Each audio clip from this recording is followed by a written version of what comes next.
Sam Seder, Emma Vigeland on the Majority Report. Pleasure to welcome to the program Robert Weissman, co-president of the nonprofit advocacy organization Public Citizen. Robert, welcome to the program. It's great to be with you. I just want to start with it's a very general question before we get into some of the suits that you've brought. Well, tell us just a little bit about Public Citizen. Like what do you guys normally do? Yeah, when we're not confronting an unprecedented authoritarian threat. That's basically what I meant. Yeah, in those times, we're in the business of trying to take on corporate power in Washington, D.C. We were founded more than 50 years ago by Ralph Nader. We have a really broad portfolio. We work on everything from global trade to drug prices to consumer financial protection to campaign finance. We litigate, we advocate at specialized agencies like the FDA. We do on-the-ground organizing and more. And we've always been really fundamentally concerned, along with corporate power, with the functioning of a democracy. And that's a different thing now than it was a few months ago. Yeah, I spend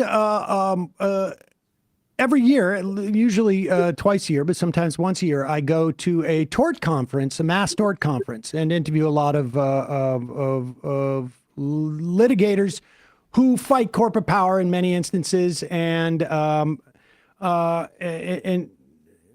a public, and there is public interest firms that come in, not-for-profits, and will take cases that aren't profitable for some of these lawyers to take. Where do you fit in that niche? I know that you're more oriented towards what government is doing, but where do you fit into that niche? Like there's a hole there, isn't there? Yeah, well, what you're describing are cases that are usually brought by consumers, sometimes employees, against large corporations for dangerous products, or maybe sometimes for an environmental toxin. They can either bring cases on their own, or in these big cases that you're describing, come together either in class actions or things that are called mass actions.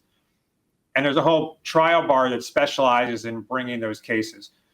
We don't bring those cases at the trial level, which is where you have to amass all the evidence and you're going back and forth about what exactly happened. Our much smaller team focuses on appellate litigation. So after there's been a back and forth and hashing out before a jury or a judge about the facts, then if the plaintiffs, the victims, are able to succeed, the defendants almost always are going to sue. But to sue, they've got to say there's some legal issue here. The judge did something wrong. And that's where we come in. We would often work in conjunction with those lawyers, arguing at the appellate level. So not so much before a jury, but before judges on matters of constitutional law or interpreting a statute or something like that. So facts are settled, and then you guys are arguing the either problems that may have existed on the subsidiary court level or interpretations of law that were missed. Okay. Well, let's talk about what you guys are doing now. I mean, it's sort of, like you say, we're in a different era than we've seen before.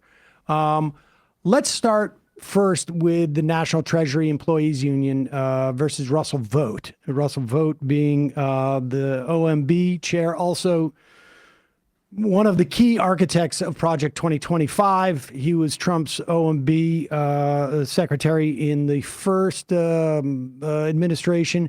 Tell us about this suit. It's brought by a union, but it's specifically about the Consumer Financial Protection Bureau.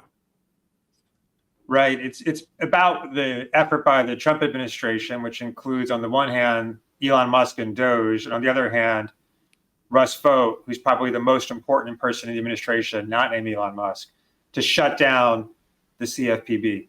So folks will remember the Consumer Financial Protection Bureau was created by Congress following the 2008 financial crash. It was the brainchild of Elizabeth Warren before she was Senator Warren, just Professor Warren back in those days. And the idea was, looking back on what had happened in the crash, there were a lot of financial regulatory agencies. Their job is basically to look at the banks and make sure the banks aren't getting too far out over their skis and being too risky. But there was no agency at the time whose primary job was to protect consumers. And consumers were the ones who were really most adversely impacted by the crash. So Congress created this agency in 2010. as part of the Dodd-Frank Act.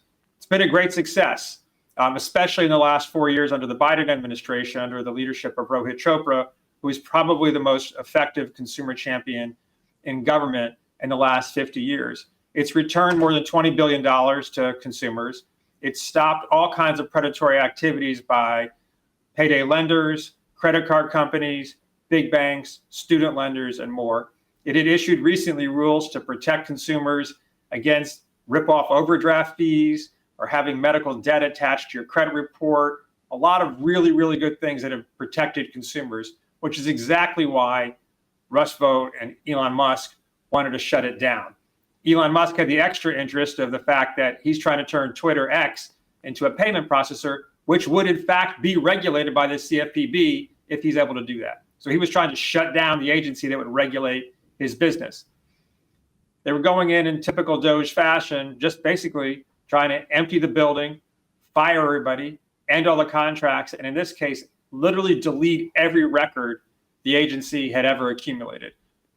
Representing the workers at the CFPB, some consumer protection organizations, and a person who had a case that the CFPB was handling at the time, we were able to bring forward a lawsuit that has stopped them from being able to terminate the agency. And we should just say, you mentioned the overdraft fees. The Republicans literally just voted to uncap overdraft fees and allow banks to manipulate the order of your purchases to increase the amount that you've overdrafted and charge you more fees. It's shocking that they could take this vote and, then be so proud of it, but that's what they did.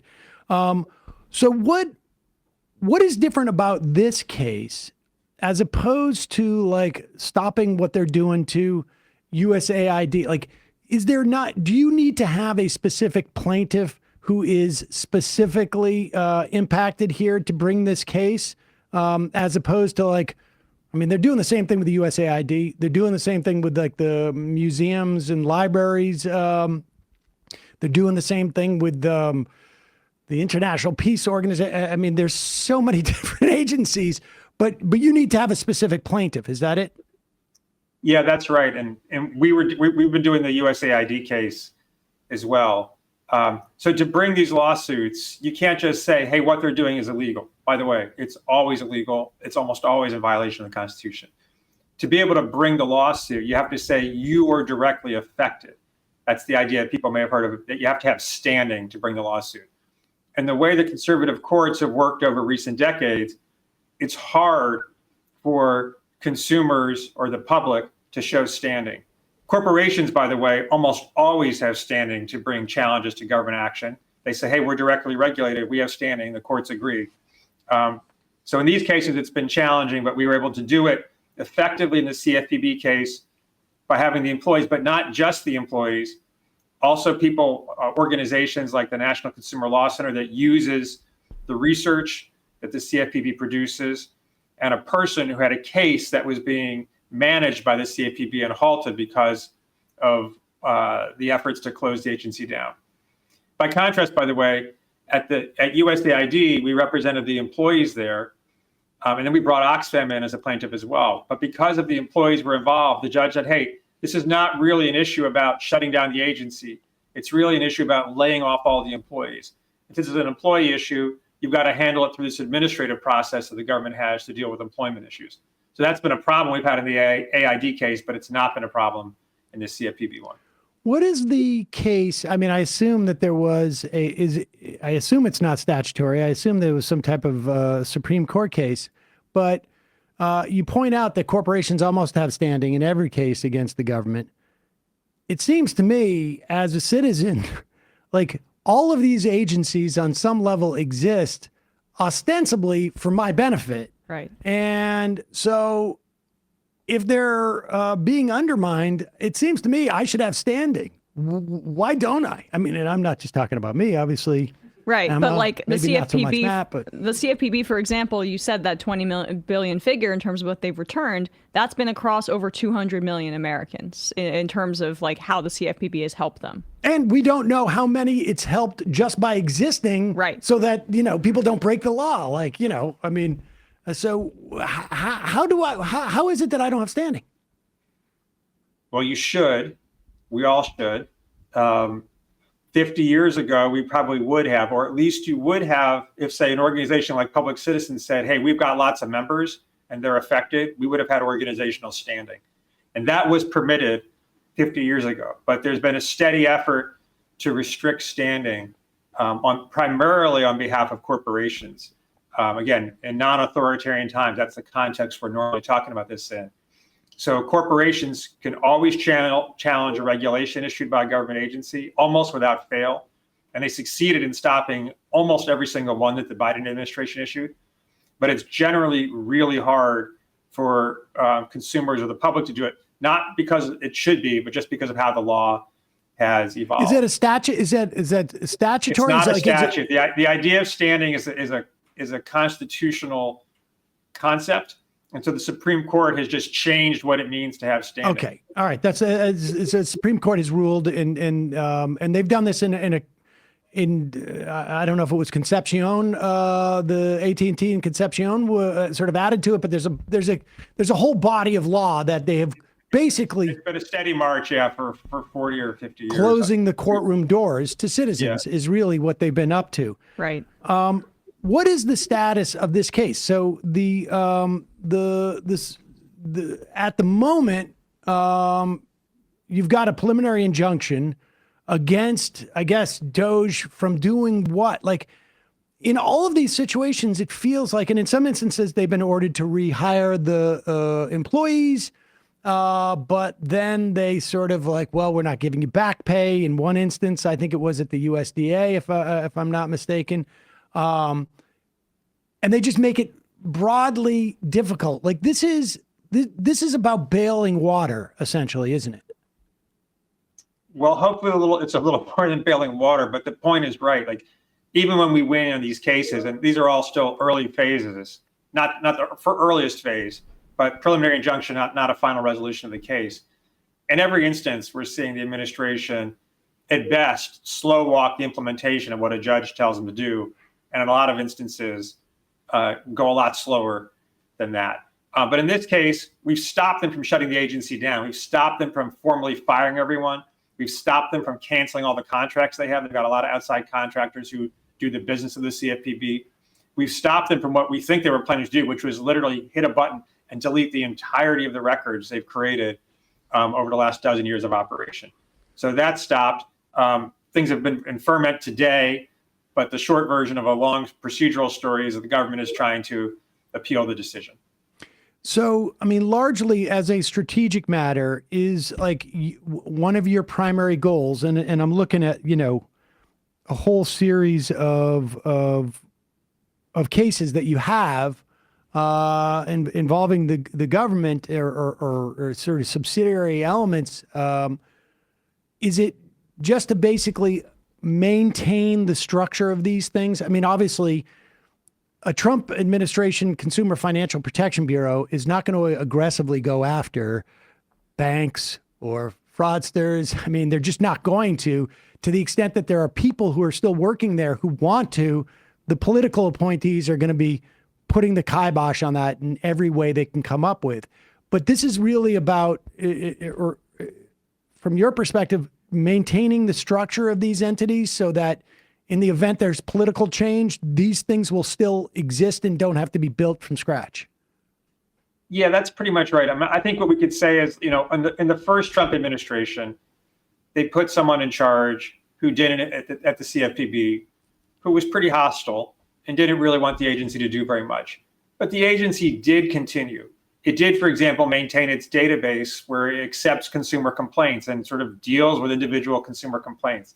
It did bring some actions against some really extreme fraud cases, including some that the administration now is trying to undo that were brought under the first Trump. So I think aspirationally, we could hope for that and try to maintain that. And that's important a little bit because even that low level of functioning is something, and it reduces some of the worst frauds and ripoffs and predation that banks and others would do. But also, even more importantly, as you say, is it keeps the structure in place so we have the agency and we can deploy it at its full power when there's a change in presidential leadership. Is there anything that's like sort of like sending off? I mean, I was going to say, is there anything sending off alarm bells? And I would imagine that's all you hear in the office. But are there other things that you're sort of like seeing down the road that you guys have some type of, I don't know, grid in your office, like where it's like, okay, we're at DEFCON 5 now. Like this is gone completely off the rails. Is that, I mean, I imagine that's just like the Trump administration completely ignoring what a court says. It doesn't feel like that they have indicated that they're going to do that in any circumstance except for maybe on the immigration side. But even then, it sort of feels like they're coming in and they're showing up and they're hemming and hawing about it. But what in your world, what are you looking out for, or do you see signs of encouragement, or are there things that you're worried about going forward?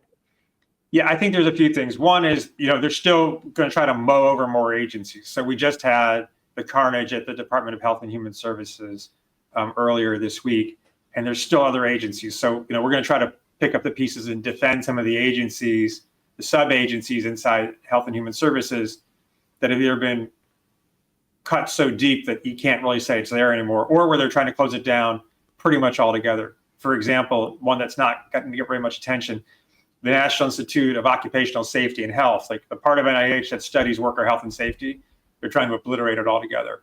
So hopefully we can keep that part going. Now, do you keep that together by basically saying you can't fire these employees? They're a member of a union, they're a class of employees. You can't fire them, or what? Or it's a little bit of the employees, but it's even more that the agency is created by Congress and has an direct appropriation by Congress. You can't close an agency that Congress created without Congress doing it, and you can't refuse to spend money that Congress appropriated for a particular purpose.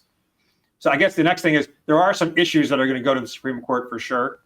One is the ability of the president to fire people at so-called independent agencies like the Federal Trade Commission, where they're Democratic appointee or Democratic members of the commission who are supposed to be on so long as they don't engage in some crime, period. And Trump has fired them. There's a number of those instances.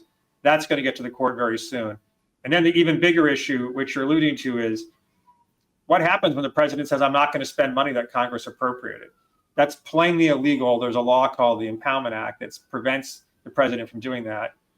Russ Vought, that guy we were talking about, says he thinks that law is unconstitutional. The president has this inherent authority to do whatever he wants, to not spend money. That case eventually is going to get to the Supreme Court, and it will be a really big deal. Would they have to overturn Train v. NYC to find the Impoundment Control Act unconstitutional? They're going to find the law unconstitutional. So all the subsequent case law around it would go. But yeah, the law, they're going to say the law itself is a violation of the president's inherent power under Article 2. That's their theory. It's a very kingly theory for what the president should be. Are you guys and are they trying to figure out which case you want to bring to the Supreme Court where that fight happens, right? I mean, I imagine we have an Impoundment Control Act implication for half a dozen, maybe more agencies.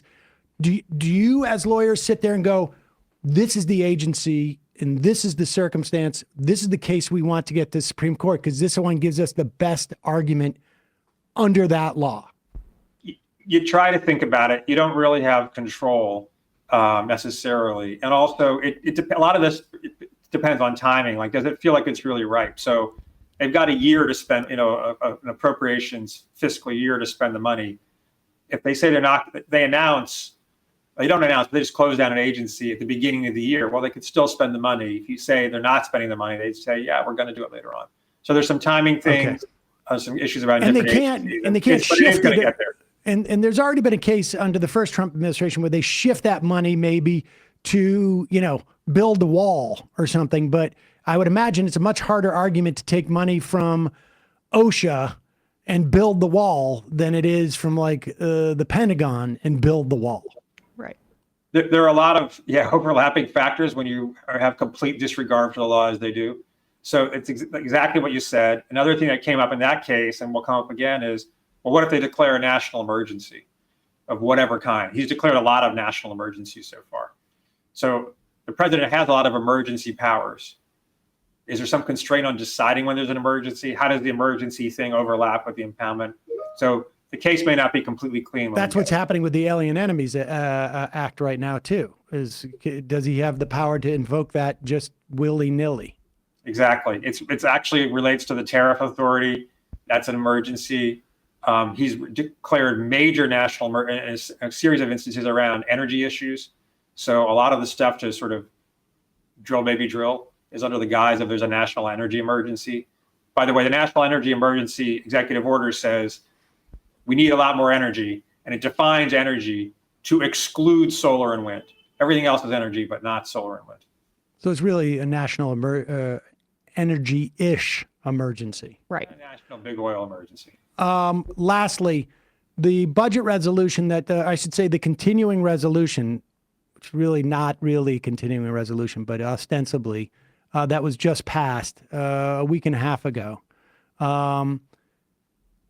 Did that implicate the administration's ability to take money that it had saved by firing, let's say, half the employees at HHS or whatever percentage it is, and use it somewhere else? Like, did that budget bill in any way implicate what you're dealing with here, particularly in terms of the impoundment? Yeah, we think the opposite. So now the government has, the money was running out of time. Now there's more money to spend for the rest of the fiscal year. With some exceptions around the margins, what the continuing resolution did is say, it's what it sounds like. It's continuing what we did before. It's same as it was, and then some marginal things. So they have an ongoing duty to spend money. So they say we're closing AID, but the continuing resolution has more money for USAID. They can say they want to close the CFPB is all different appropriation-wise, but these agencies are trying to close the Department of Health and Human Services, for example. Money was just appropriated for those entities. So we think that makes the case stronger for us. I'm glad to hear that. Robert Weissman, co-president of the nonprofit advocacy organization Public Citizen, thanks so much for your time today. Really appreciate it. When will we hear more about what's happening? I mean, do you know the CFPB? Like, it's a preliminary injunction. What's the next step on that?